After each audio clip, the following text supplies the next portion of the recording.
Hello friends, welcome to my channel Live to Ride. I got the cash in the bag, stadium packed. Born a rock star in this life, gonna live it up on me a tag. Baby, I'm bad, I just wanna get. ಇವತ್ತು ನಮ್ಮ ride ಅಂದ್ರೆ ಸವಾರಿ ಎಲ್ಲಿಗೆ ಗೊತ್ತಾ? ಇವತ್ತು ನಾವು ಹೋಗ್ತಿರೋ place ಒಂದು historical place ಅಂದ್ರೆ ಐತಿಹಾಸಿಕ ಸ್ಥಳ. ಇದು ಭಾರತದ ಪ್ರಪ್ರಥಮ ಮಹಿಳಾ ಸ್ವಾತಂತ್ರ್ಯ ಹೋರಾಟಗಾರ್ತಿ ಹೆಸರಿನ ಮೇಲಿದೆ. ನೀವು ಗೆಸ್ ಮಾಡ್ತೀರಾ? ಗೆಸ್ ಮಾಡಿ. ಅದರಿ KC park, Kittur Chennamma park.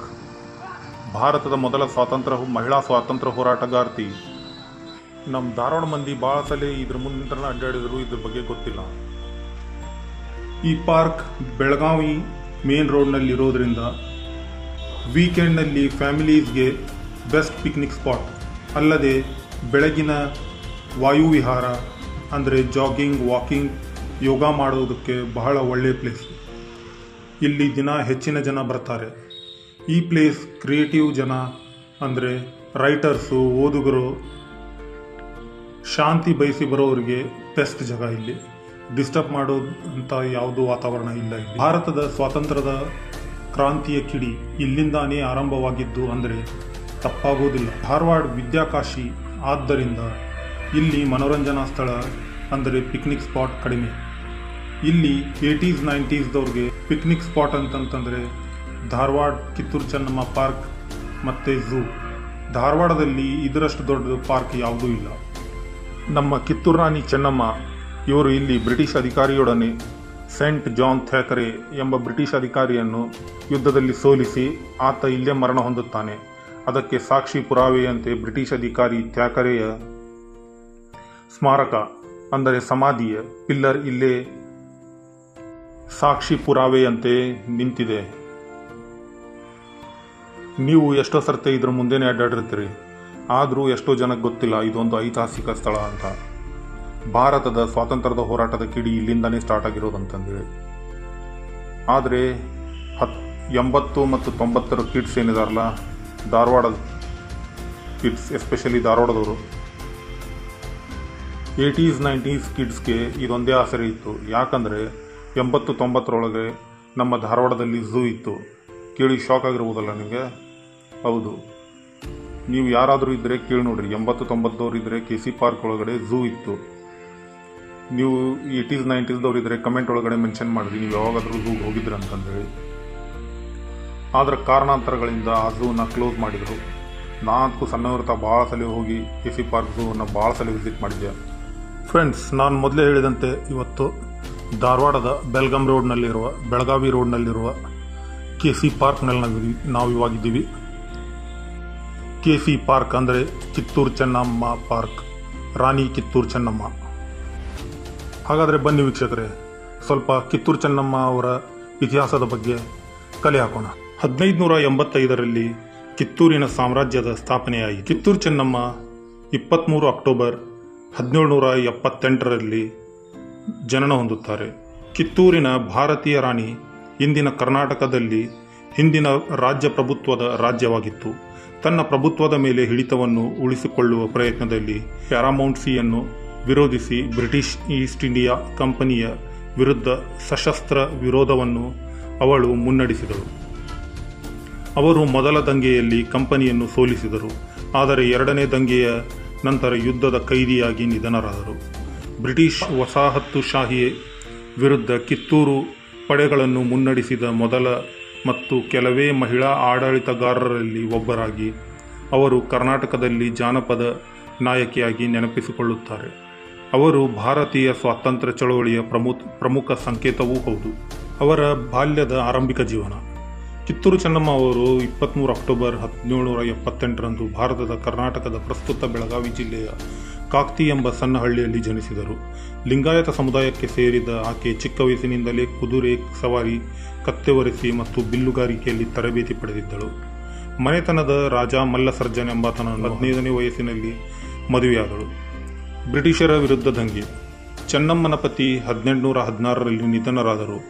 ಆಕೆಗೆ ಒಬ್ಬ ಇದರ ನಂತರ 1824ರಲ್ಲಿ ಅವರ ಮಗನ ಮರಣವು ಸಂಭವಿಸಿತು. ರಾಣಿ ಚೆನ್ನಮ್ಮ ಕಿತ್ತೂರು ರಾಜ್ಯವನ್ನು ಮತ್ತು ಬ್ರಿಟಿಷರಿಂದ ಅದರ ಸ್ವಾತಂತ್ರ್ಯವನ್ನು ಉಳಿಸಿಕೊಳ್ಳಲು ಪತಿ ಮತ್ತು ಮಗನ ಮರಣದ ನಂತರ ರಾಣಿ ಚೆನ್ನಮ್ಮ 1824ರಲ್ಲಿ ಶಿವಲಿಂಗಪ್ಪನನ್ನು ದತ್ತು ತೆಗೆದುಕೊಂಡು ಸಿಂಹಾಸನದ ಉತ್ತರಾಧಿಕಾರಿಯಾಗಿ ಮಾಡಿದರು.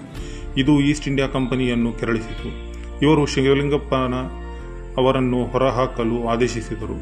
ಕಿತ್ತೂರು ರಾಜ್ಯವು ಸೇಂಟ್ ಜಾನ್ ಥ್ಯಾಕರೆ ಅವರ ಉಸ್ತುವಾರಿ ವಹಿಸಿದ್ದ ಧಾರವಾಡ ಕಲೆಕ್ಟರ್ ಆಡಳಿತಕ್ಕೆ ಒಳಪಟ್ಟಿತು. ಅದರಲ್ಲಿ ಶ್ರೀ ಚಾಪ್ಲಿನ್ ಅವರು ಕಮಿಷನರ್ ಆಗಿದ್ದರು. ಇಬ್ಬರು ರಾಜ್ಯ ಪ್ರತಿನಿಧಿ ಹೊಸ ನಿಯಮವನ್ನು ಗುರುತಿಸಲಿಲ್ಲ. ಬ್ರಿಟಿಷರ ನಿಯಂತ್ರಣವನ್ನು ಒಪ್ಪಿಕೊಳ್ಳಲು ಕಿತ್ತೂರಿಗೆ ಸೂಚಿಸಿದರು. 1848ರಿಂದ ಸ್ವತಂತ್ರ ಭಾರತೀಯ ರಾಜ್ಯಗಳನ್ನು ಸ್ವಾಧೀನಪಡಿಸಿಕೊಳ್ಳಲು ಭಾರತದ ಗವರ್ನರ್ ಜನರಲ್ ಲಾರ್ಡ್ ಡೌಸ್ಲಿ ಅವರು ನಂತರ ಪರಿಚಯಿಸಿದ ನಂತರದ ಡಾಕ್ಟ್ರಿನ್ ಆಫ್ ಲ್ಯಾಬ್ಸ್ ನೀತಿಯ ಪೂರ್ವವೃತ್ತಿಯಾಗಿ ಇದು ಕಂಡುಬರುತ್ತದೆ. ಒಂದು ವೇಳೆ ಸ್ವತಂತ್ರ ರಾಜ್ಯದ ಆಡಳಿತಗಾರ ಮಕ್ಕಳಿಲ್ಲದೆ ಸತ್ತರೆ ಎಂಬ ಕಲ್ಪನೆಯನ್ನು ಆಧರಿಸಿದೆ. ರಾಜ್ಯವನ್ನು ಆಳುವ ಹಕ್ಕನ್ನು ಸುಜೇರೈನ್ಗೆ ಹಿಂದಿರುಗಿಸಲಾಗಿದೆ ಅಥವಾ ಕಳೆಗುಂದಿದೆ. 1823ರಲ್ಲಿ ರಾಣಿ ಚೆನ್ನಮ್ಮ ಅವರು ಬಾಂಬೆ ಪ್ರಾಂತದ ಲೆಫ್ಟಿನೆಂಟ್ ಗವರ್ನರ್ ಮೌಂಟ್ ಸ್ಟುವರ್ಟ್ ಎಲ್ಫಿನ್ಸ್ಟೋನ್ಗೆ ಪತ್ರವನ್ನು ಕಳುಹಿಸಿದರು. ಆದರೆ ವಿನಂತಿಯನ್ನು ತಿರಸ್ಕರಿಸಲಾಯಿತು ಮತ್ತು ಯುದ್ಧ ಪ್ರಾರಂಭವಾಯಿತು. ಬ್ರಿಟಿಷರು ಕಿತ್ತೂರಿನ ಖಜಾನೆ ಮತ್ತು ಕಿರೀಟದ ಆಭರಣಗಳ ಸುತ್ತಲೂ ಕಾವಲುಗಾರರ ಗುಂಪನ್ನು ಇರಿಸಿದರು. ಇವುಗಳನ್ನು ರಕ್ಷಿಸಲು ಸಲುವಾಗಿ ಯುದ್ಧ ಪ್ರಾರಂಭವಾದಾಗ ಸುಮಾರು 1.5 ಮಿಲಿಯನ್ ರೂಪಾಯಿಗಳ ಮೌಲ್ಯವನ್ನು ಹೊಂದಿತ್ತು.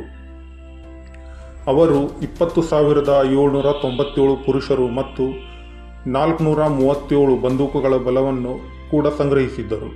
ಮುಖ್ಯವಾಗಿ ಮದ್ರಾಸ್ ಸ್ಥಳೀಯ ಕುದುರೆ ಫಿರಂಗಿ ದಳ 3ನೇ ತುಕಡಿಯಿಂದ ಯುದ್ಧವನ್ನು ಎದುರಿಸಲು ಮೊದಲ ಸುತ್ತಿನ ಯುದ್ಧದಲ್ಲಿ ಅಕ್ಟೋಬರ್ 1824ರ ಸಮಯದಲ್ಲಿ ಬ್ರಿಟಿಷ್ ಪಡೆಗಳು ಭಾರೀ ಪ್ರಮಾಣದ ಸ್ವತ್ತವನ್ನು ಮತ್ತು ಸಂಗ್ರಾಹಕ ಮತ್ತು ರಾಜಕೀಯ ಪ್ರತಿನಿಧಿಯಾದ ಸೇಂಟ್ ಜಾನ್ ಥ್ಯಾಕರೆ ಯುದ್ಧದಲ್ಲಿ ಕೊಲ್ಲಲ್ಪಟ್ಟರು. ಚೆನ್ನಮ್ಮನ ಲೆಫ್ಟಿನೆಂಟ್ ಅಮಟೂರು ಬಾಳಪ್ಪ ಮುಖ್ಯವಾಗಿ ಬ್ರಿಟಿಷ್ ಪಡೆಗಳಿಗೆ ಅವನ ಹತ್ಯೆ ಮತ್ತು ನಷ್ಟಗಳಿಗೆ ಕಾರಣನಾದನು. ಇಬ್ಬರು ಬ್ರಿಟಿಷ್ ಅಧಿಕಾರಿಗಳು ಸರ್ ವಾಲ್ಟರ್ ಎಲಿಯಟ್ ಮತ್ತು ಶ್ರೀ ಸ್ಟೀವೆನ್ಸನ್ ಅವರು ಒತ್ತೆಯಾಳಾಗಿ ತೆಗೆದುಕೊಳ್ಳಲಾಯಿತು. ರಾಣಿ ಚೆನ್ನಮ್ಮ ಅವರು ಚಾಪ್ಲಿಯನ್ ಜೊತೆಗಿನ ತಿಳುವಳಿಕೆಯೊಂದಿಗೆ ಬಿಡುಗಡೆ ಮಾಡಿದರು. ಆದರೆ ಯುದ್ಧವನ್ನು ಕೊನೆಗೊಳಿಸಲಾಗುವುದು. ಆದರೆ ಚಾಪ್ಲಿನ್ ಹೆಚ್ಚಿನ ಪಡೆಗಳೊಂದಿಗೆ ಯುದ್ಧವನ್ನು ಮುಂದುವರಿಸಿದರು.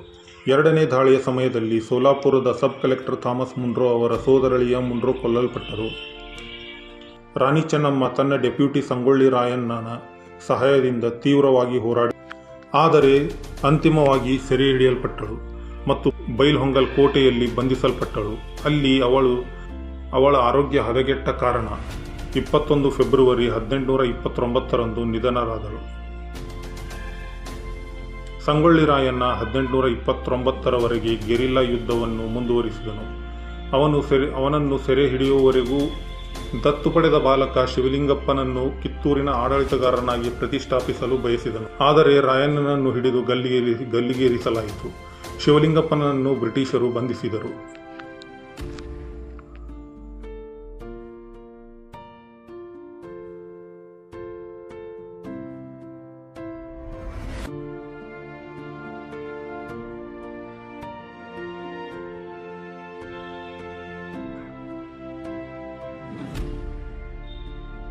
ನೋಡಿದ್ರಲ್ಲ ಫ್ರೆಂಡ್ಸ್, ಧಾರವಾಡದ ಕಿತ್ತೂರು ಚೆನ್ನಮ್ಮ ಪಾರ್ಕ್ ಬಗ್ಗೆ ಹಿಸ್ಟ್ರಿ ಎಲ್ಲ ಏನಿದೆ ಅಂತೇಳಿ.